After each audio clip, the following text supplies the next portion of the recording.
Pitchers and catchers have reported to camp, and many position players as well. The sights and sounds of baseball are back, including the crack of the bat from Ronald Acuna Jr. On today's episode, we're going to look at some of the position battles taking place in spring training for the Braves, whether it be shortstop, last outfield spot, bench roles, starting pitcher, relief pitcher, a lot of interesting battles to watch. We're going to cover them all on today's episode of Locked On Braves, so let's get into it.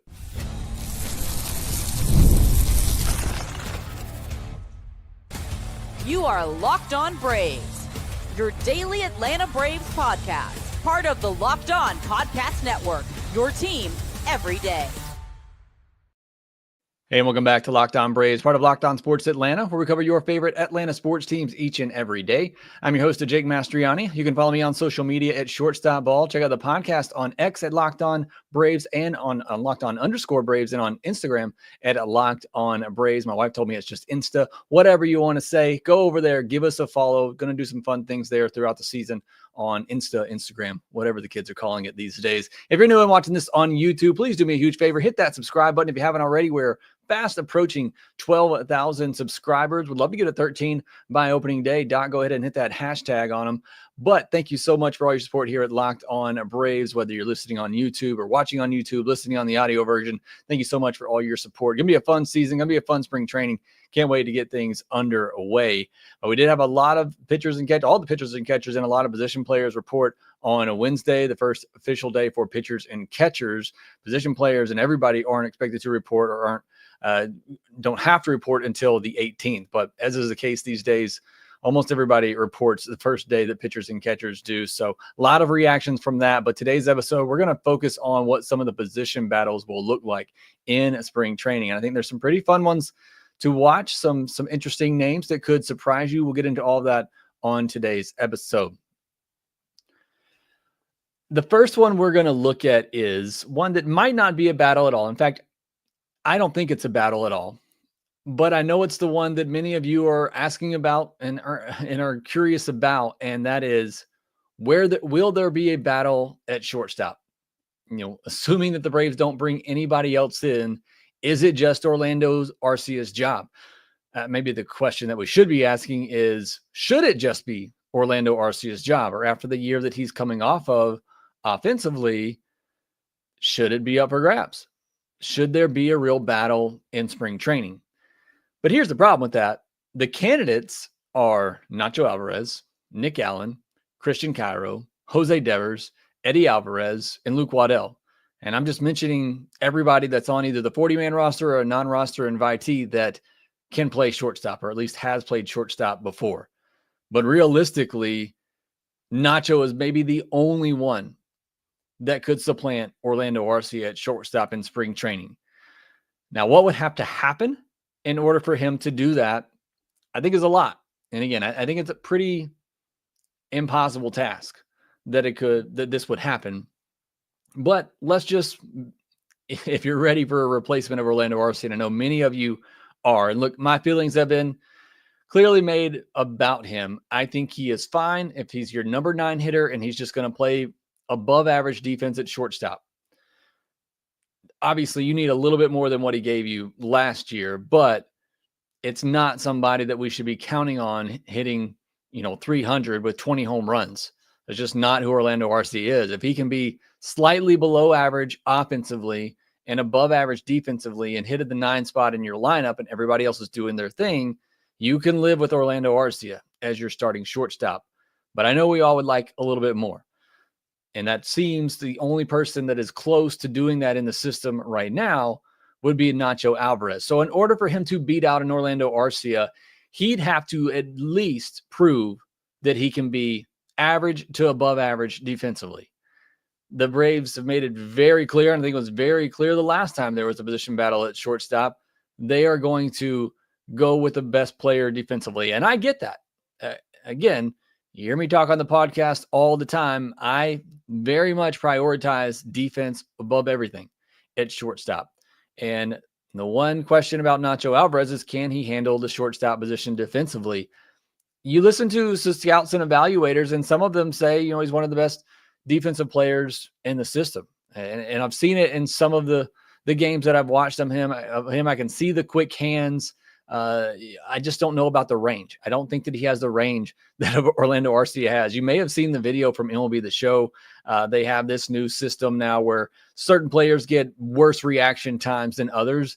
And they had Orlando Arcia on there to highlight the bad reaction time, which I don't get. Orlando Arcia, pretty good defender. I will say I don't think he has the best range in the world, although on Baseball Savant he graded out pretty well. But for Nacho Alvarez, he'd have to show us that he can be at least average defensively, and that it wouldn't be much of a downgrade from Orlando Arcia. And I just don't know that you can, I don't know that you can show that in 15 spring training games. In fact, Braves are going to get a better view of what Nacho can do defensively just on backfield work than you're going to see in an actual game where you may get 2 or 3 chances a game at best. Nacho did play 15 spring training games last year. He slashed 263, 391, 316. That's a pretty awful slugging percentage, but still 391 on base is pretty great. If Nacho were at least average defensively, I could live with a 316 slug if he's going to get on base 35 to 40% of the time in the 9-hole with some speed. I would prefer that over Orlando Arcia. But he's got to prove that he can be that guy, that he can be at least average defensively, so there's not a big drop-off from him and Orlando Arcia. And he has to prove that he can, hit the way that he has pretty much his entire career, other than his short stint in the major leagues where he looked just completely overmatched and probably was rushed up there a little bit. He doesn't turn 22 until April 11th. It's still a very young player, is Nacho Alvarez. But I don't think it'll be a competition. I hope that they do come in and say, he's competing for a job. And I hope that's how they pitch it to Nacho, to say, come in and press, and maybe you can win this job. I think it's going to be the same situation that you have with Orlando Arcia and Vaughn Grissom a couple of spring trainings ago, where it was technically a position battle, but they were going to give it to Orlando Arcia the whole time. Because Vaughn Grissom far outplayed Orlando Arcia, at least what we could see at the plate. He proved he was a better hitter in that spring training, but there certainly were some question marks. The first ball that I saw Vaughn Grissom take in a spring training game, I said, no, he's not, that's not it.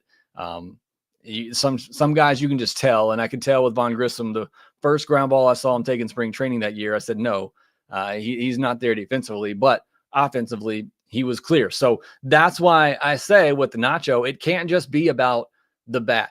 It would not surprise me at all if in spring training, at the end of spring training, you look at their offensive numbers and Nacho puts up far better offensive numbers. It really just comes down to, what does the defense look like? Do the Braves think that he can at least be average to above average there defensively? And if that's the case, then he's better than Orlando Arcia, because assuming, the bat is there, and it has been throughout his minor league career, I just don't think it's going to be a legit competition. I think it's Orlando Arcia's job.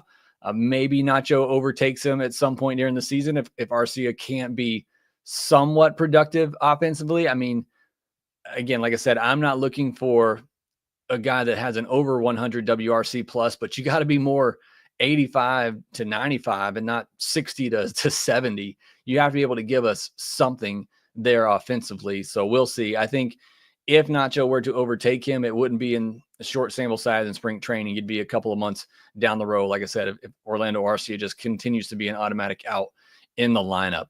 So unfortunately, I don't think there's going to be much of a position battle at shortstop. Now, I am interested, and I do think there will be a battle in the outfield. Now, the odds are very high that it's going to be some combination of Jarred Kelenic and Bryan De La Cruz in the outfield to begin the year until Acuna is ready.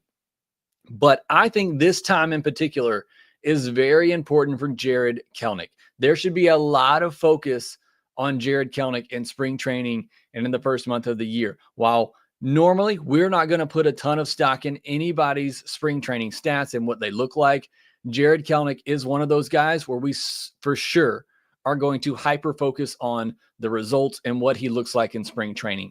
He needs to have a good spring training. He needs to have a good first month of the season to prove to the Braves that even when Ronald does return, that they need to find some ways to get his bat in the lineup. It's not going to be enough time to overcome the splits issues. Look, it's 350, over 350 plate appearances at the big league level now, and he's slashing 192, 251, 305 against lefties. Just can't hit lefties. And to be honest, the splits against righties aren't necessarily great either.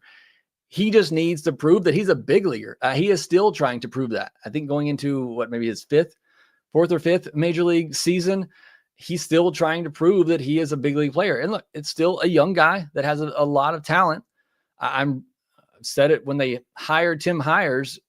I think he needs to be sitting down with Jared Kelenic every day, working on pitch recognition, working on swing decisions, because once he figures those out, if he does, and hopefully he does, I think he could potentially take off. But it's been years and years of him not making those adjustments at the big league level. But Jared Kelenic is somebody I will be hyper focused on in spring training. He is somebody where I will be looking at the results, and maybe not so much the results of did he get a hit, but what did that at bat look like? Is he just flailing up there that pitches that aren't even close? Is there some sort of game plan for him in the box? That's more so what I'll be watching for Jared Kelenic, because yeah, maybe he gets an opportunity no matter what to begin the year, but how short is that leash on him? And on the flip side for Bryan De La Cruz, if Jared Kelenic were to just fall flat in spring training, and it just doesn't even like the Braves can trust him out there against the righties, if Bryan De La Cruz impresses in spring training,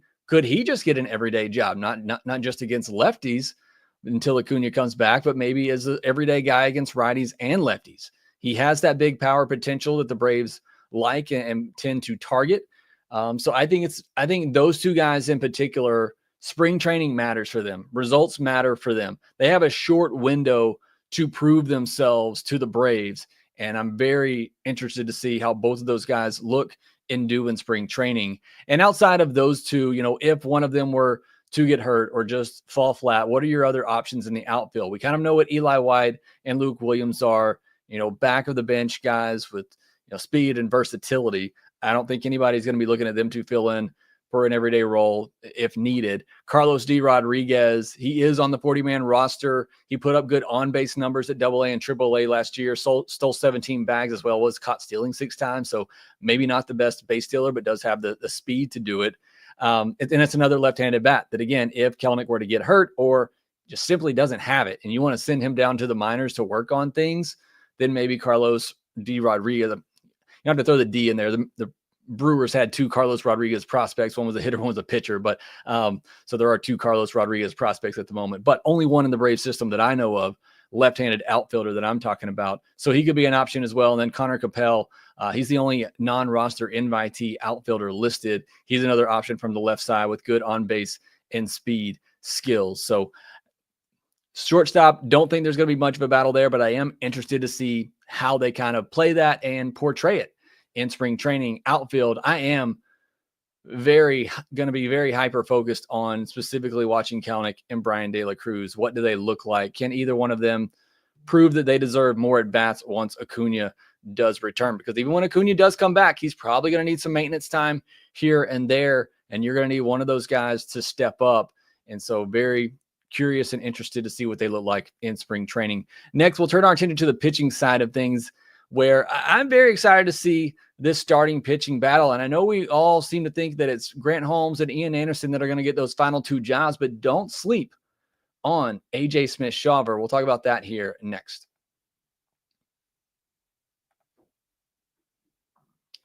Looking for a snack that's both delicious and nutritious? Crack into a good source of protein with Wonderful Pistachios. Wonderful Pistachios is one of the highest protein nuts. Each 1-ounce serving has 6 grams of protein, giving you over 10% of your daily value. Plus, they're packed with fiber and better for you unsaturated fats to help keep you feeling fuller longer. Personally, I love the no-shell variety. It's the perfect grab-and-go snack for busy days. Whether I'm snacking at my desk, on a road trip, or just need a quick protein boost, they're always my go-to. And if you love cracking open every shell for that satisfying crunch, the in-shell options are a classic favorite. Wonderful Pistachios is a complete protein, providing all 9 essential amino acids. I don't necessarily know what that means, but it sounds great. Whether you're running between meetings or dropping off the kids, Wonderful Pistachios are the snack that works as hard as you do. Get snacking and get cracking with a snack that packs a protein punch. Visit wonderfulpistachios.com to learn more. Thank you, as always, for making Locked On Braves your first listen of the day. Go check out Locked On MLB and Sully for your second listen as he gets you ready for the upcoming season of Major League Baseball. If you didn't know already, we're back to 5 days a week here on the podcast with spring training getting underway. So a lot of Braves content coming your way in spring training, gearing up for the season. So hopefully you're subscribed on YouTube, follow us on Instagram and on X over there again, so you don't miss an episode or any post, anything that I'll be sharing with you this upcoming season. Now, the other two position battles, last two spots in the rotation to start the year until Strider comes back. Although, as I said yesterday, it just always seems like there is a starter or two that has a setback during spring training, and they're going to miss the start of the year. They may only miss a start or two. It seems to never fail that it happens to the Braves in spring training, that they have some pitcher that has a setback. They're going to miss a week or two, shut them down, and it'll delay their start of the season. So right now you're looking at two spots that need to be filled in the Braves rotation. It could potentially be more. Grant Holmes and Ian Anderson do seem like the heavy favorites because they're out of options. But don't sleep on some of the other candidates, which I'll talk about in a minute. But I think another thing to really watch with this is I think in spring training, it's not only going to be about Grant Holmes and Ian Anderson, proving that they deserve spots in the rotation to begin the year. Because they are out of options, it gives them a leg up on the rest of the competition. But I also think it's a battle between Grant Holmes and Ian Anderson to see who's going to be that fifth starter. Because as I've said, I don't think Strider's going to be too far behind. I think second, third week of the season, Spencer Strider's going to be ready. So one of these guys, and assuming everybody else stays healthy, is going to get bumped out relatively quickly. So even though they both might have a job to begin the year, I think the spring training and obviously the first couple starts of the regular season are really going to be a battle between Holmes and Anderson to see who sticks in the rotation. There's a lot of confidence, it seems like right now, for Grant Holmes because he did some good things last year, but he only threw more than 4 innings 5 times last year. Can he handle a starter's workload? What does he look like a second or third time through the order? Those are questions we probably won't get in spring training, and we won't get until, we get into the season and we actually see that. I do like what he did last year. Obviously, really good slider that he has. And I think he can be a starter, but we just haven't seen it. But I think that unknown is why everybody's a little bit excited about Grant Holmes. For Ian Anderson, Dustin Mounts asked me this question on Insta, what Ian Anderson has to do to prove he can stick in the rotation. And it's really the same questions we've had about Ian Anderson since before the injury and when he got demoted in 2022. People forget that. Yeah, he's been missing. He's been out because he had Tommy John surgery, but he got demoted even before that because he just wasn't good in 2022. And it really just does come down to the walks. Can he throw enough strikes? The stuff is good enough. He's proven even at the major league level that the stuff can be good enough. It's not that he was giving up a ton of hits. It's just he was walking everybody. And then when he did give up those hits, it was really coming back to hurt him. And I think a lot of the league finally started to adjust to him and saying, okay, I'm going to lay off that changeup. Anything at the bottom of the zone, I'm just going to spit on, and I'm going to wait till he leaves a fastball up that I can knock. And it seemed like hitters were really starting to make that adjustment on him as being primarily a 2-pitch pitcher. And so the big key that we've always talked about for Ian Anderson is, okay, what is that third pitch? He would mix in a curveball every now and then, but it really wasn't enough to make hitters respect it. Well, he did start throwing a slider last year. He started throwing a slider about 15 to 18% of the time last year at Gwinnett. So it gives him another pitch, but it's all about the command, limiting the walks. You look at the last 3 starts that he had in Gwinnett last year. He gave up just 4 earned runs over 17 innings, only 10 hits allowed with 18 strikeouts. That's fantastic. And we're all thinking, why is he not getting a chance in the rotation for the Braves at the end of last year? Well, here's why. Because in those 17 innings, he walked 12 batters. It's just the same issues that Ian Anderson has always had are the walks. And you can get away with that for a little while. And he did, even at the big league level. But like I said, eventually hitters are going to adjust to that. And if you're not throwing enough strikes, they're going to be more patient. They know you got the good changeup. They're just going to spit on that at the bottom of the zone, and they're going to hunt that fastball. And that fastball, it's not a particularly great fastball. It was averaging 93 miles per hour at AAA last year. an IVB of 16.5. You really want that to be 18 or higher. And that's what killed him in 2022. Batters hit 306 off his four-seamer with a 444 slugging percentage and a 47.1% hard hit rate against that fastball. Again, the league adjusted to him. I'm not going to go after that changeup down. I'm going to wait on that fastball, and that's exactly what they did. And now that fastball is down a mile per hour coming back from injury. Maybe he gets that back this year, a little bit further removed from the surgery, but it was more 93 last year average, where it was averaging 94 back in 2022. But here's the good news, as I kind of already alluded to. He added a slider last year to go along with the changeup and the curveball for his secondaries, along with that fastball. All of those secondaries had a whiff rate of 30% or higher. That's really good. And he threw the changeup, four-seamer, and slider for a strike over 60% of the time. And that's good. You really want to be around 60, 65% of strikes with your pitches. So that's all good indications there. The slider and changeup both had chase rates over 33%. And the changeup was almost 40%. So again, that now gives him a third pitch to go along with that fastball and changeup, mixing that slider in 15 to 18% of the time. Maybe he needs to throw it a little bit more. Just having another offering to entice the hitter and get them off that fastball so they can't just sit fastball and spit on changeups at the bottom. The changeup is really good. It's a pitch that he needs to throw in the zone more because it is just that good of a changeup, but generally you're trying to get chases with that changeup, start at the bottom of the zone and let it drop out of the zone. That's what you want to do. But again, if you only have that fastball changeup combination, hitters are going to figure that out eventually, especially during a game, second or third time through. You're going to struggle to get through the lineup three times if you don't have something else off of that. So that's where this changeup could be a big deal for him. So I can't wait to see in spring training what that looks like. So I'm not trying to downplay Ian Anderson, and I think there is some optimism for him.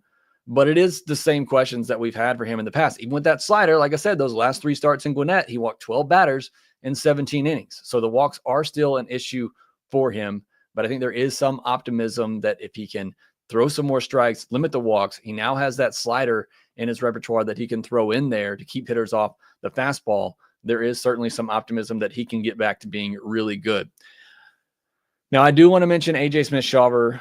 I have a lot to say about him, but a lot of this I already said when I went over my top 5 Braves prospects rankings, where I put him number 1. Sometimes you can dig into the data and you can trust the data too much, and you can fall in love with the data that you get away from what your eyes are telling you. I know the flaws of AJ Smith-Shawver, but when I look at the data for what he could potentially be, you're talking about a changeup that had a 43.4% whiff rate last year, a slider that had a 37.1% whiff rate. You're talking about 2 breaking pitches, an off-speed and a breaking pitch that had nearly a 40% whiff rate.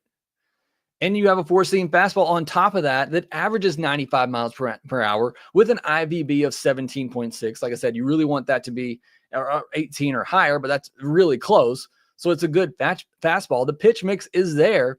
But as I mentioned with Ian Anderson, he struggles with the ability to throw strikes. And even worse than Ian Anderson, his strike percentage for those pitches was under 60% for this changeup and the slider. Now, to be fair, it was very close. It was 57.8% with the changeup, 59.5% with the slider. So he's not far off. But that is also the issue with AJ Smith-Shawver, just being able to throw more pitches in the zone for strikes. The Braves trusted him enough to give him a postseason start, so clearly they liked what they saw with him at Gwinnett, where he went 5, 7, 6, and 6 innings in his last 4 starts in Gwinnett, giving up just 15 hits and 6 walks in 24 innings with 30 strikeouts. The home run ball does continue to be an issue, a big issue with AJ Smith-Shawver, a home run per 9 of 2.12 last year, including 4 home runs that he gave up in his last game in Gwinnett. And then obviously, at the major league level, he's also giving up a home run per 9 over 12. And in the postseason, in 4 postseason innings, he's given up 4 home runs. So he's got to figure that out. He just turned 22 in November. This is still a very young guy with a lot of upside, but I'm excited about AJ Smith-Shawver and what he could do. And if he could potentially, somebody else does get hurt, or if Ian Anderson and Grant Holmes just aren't cutting it in spring training, AJ Smith-Shawver could be that guy that just really impresses, continues to show that development that I think we saw last year, and he could certainly grab one of those spots. I'm very excited. I'm more excited about the potential of AJ Smith-Shawver than I have been in a long time. And like I said, some of that is just data driven and dreaming on what could be. He's got to execute it, and he's got to learn to be a pitcher. And again, he hasn't been pitching for a long time, although I don't know how much longer we can say that. But, he is still just learning how to pitch. I think that's very important. Some other candidates in the rotation: Bryce Elder, Hurston Waldrop, Davis Daniel, Dylan Dodd, Chad Kuhl. Of the guys who are in spring training, you also have a Drew Hackenberg, a Lucas Braun, a Blake Burkhalter that could be options at some point. I'll just be honest. After Grant Holmes, Ian Anderson, AJ Smith-Shawver, there's nobody that really excites me at the moment. I could see some upside for Grant Holmes, maybe a guy that's figured it out later in his career, has some good stuff, had some success last year. I can get hopeful for an Ian Anderson adding a slider, somebody that's been good, has some experience at the major league level, him kind of getting back to form. I can get excited about an AJ Smith-Shawver who made some strides last year, adding that changeup to become a deadly pitch for him. I can get excited for those three guys. I can't get excited about Bryce Elder. And while I do still have excitement about Hurston Waldrop, there's still just so much more that he needs to develop. Came in as a guy that might have 3 or 4 plus pitches, and right now he just has the one in the splitter. So there's still a lot of work to do there for Hurston Waldrop, Davis Daniel, Dylan Dodd, Chad Kuhl. Those are guys that they might fill in and make some spot starts here or there, but there's nothing to get me excited outside of Grant Holmes, Ian Anderson, or AJ Smith-Shawver. If 2 of those 3 aren't in the rotation to begin the year, I think the Braves are in some trouble. And then the final position battle is the bullpen battle. We'll get into that here next.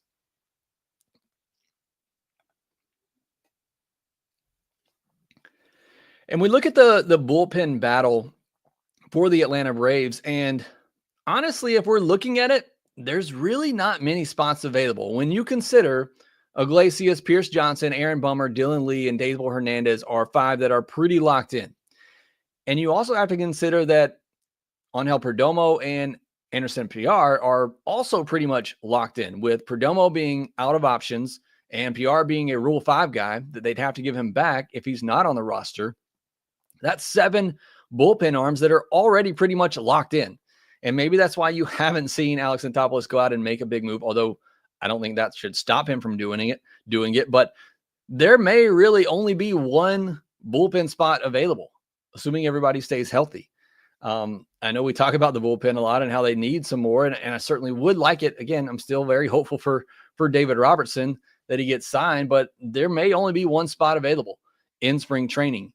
And some of those options are, and I talked a lot about them on yesterday's podcast, so I'm not going to go into too much detail here, but Daniel and Dodd, I just mentioned for the rotation, they could also be candidates for the bullpen. So could Ian Anderson or Grant Holmes once Strider comes back. Domingo Gonzalez, an arm that I like, had some good numbers last year. Roldy Munoz, good fastball, got some good stuff that I do like, but I don't think he's ready. And Amos Willingham, who is on the 40-man roster, but I don't like his chances a lot. I honestly like the non-roster invitee options better than the guys who are already on the 40-man roster. And the guys who are on non-roster invitees include Chad Kuhl, Covey, Jake Diekman, Suero, Shreve, Salinas, Eniel De Los Santos, Enoli Paredes, Wander Suero, and Jordan Weems. I think I said Suero twice in there, but I discussed a lot of those guys yesterday. You want to go back and look at that. I think Weems has the best chance of getting that last roster spot, really out of everybody on this list. It'll just be a case of whether or not they want to add him to the 40-man roster right now or wait until they know he's going to come up and stick in the bullpen, because if they call him up now and then have to DFA him, then they potentially would lose him. But those are some of the options for the bullpen. But again, there might only be one spot available. And even at that, it might just go to a guy like a Davis Daniel or a Dylan Dodd to give you another long reliever at the beginning of the year. And like I said, that player could get optioned out within the first week or two once Strider comes back and either Holmes or Anderson goes to the bullpen. So let me know what you think about some of those position battles. Who do you think wins those jobs? Do you think there are some other position battles that I'm missing? We do have to get to some of the big news of the day. Nick Pavetta signing a deal with the Padres. That kind of came out of nowhere. We'll see if maybe this prompts the Padres to make a trade now. But they signed Nick Pavetta to a 4-year, $55 million contract. And then Alex Bregman goes to the Red Sox for a 3-year, $120 million deal. with 2 opt-outs. I think Nick Pavetta had opt-outs as well. Seems to be the thing nowadays. You can't get that long-term deal. Get yourself some insurance with some opt-outs. So yeah, Nick Pavetta has 2 opt-outs in his deal, as does Alex Bregman. So there go 2 of the bigger names. I think those were the 2 biggest names left on the free agent market. Alex Bregman going to the Red Sox and Nick Pavetta going to the Padres. So very interesting news there. I want to get more into what we saw on day 1 in spring training, but if you haven't seen or heard, rather, you don't even need to see it. Just hear the video of Ronald Acuna Jr. smacking a home run 450 feet in bullpen. I don't care if it's BP or not. It's just a sound that I have missed and haven't heard in a long time. So make sure you go check that out. My guy, Grant McCauley, doing a great job. He's there in spring training right now. Hoping to have him on the podcast next week to talk about what he saw down there. But he's been doing some good videos on his social media feed on X. So make sure you go give that a look. As he's doing some good stuff there, but everything's underway. Really excited about it. You're starting to get some of these videos. Give me all the bullpen BP videos that you can give me, all the videos of guys taking infield. I want it all and cannot wait to get into game action here in a week or 2. Thank you so much for joining me on today's episode. Jeff Barry, Bonnie 2K, Pat Stockton, PJ's Braves says Pavetta only make $1 million this year. They got $3 million signing bonus. Yeah, it's an interesting deal there. The Padres are going to lose a draft pick for that as well. He had a qualifying offer attached to him. So I was really surprised to see them do that deal. Laro Bond in here with me as well. Nicholas C., thank you all for joining. Isaac Brown, appreciate you staying up late with me on the podcast tonight. Benjamin Lee, excited to see what Perdomo or Diekman can possibly be as another lefty. Yes, very excited about both of those guys. Can't wait to see what they do. Doc's Cards, congrats on 12K. Did we get there? Haven't checked yet, but thank you so much for pushing that for me, Doc. BC in here is our Dodgers representative. Thanks for joining today. Make sure you're subscribed on YouTube if you're new. Hit that thumbs up button. Leave me a comment down below. Go follow me over on Insta at Locked on Braves. Follow us on social media at Shortstop Ball and @LockedOn_Braves. Make sure that you rate, review, and subscribe to the Locked On Braves podcast wherever you get your podcast, and we will talk to you next time.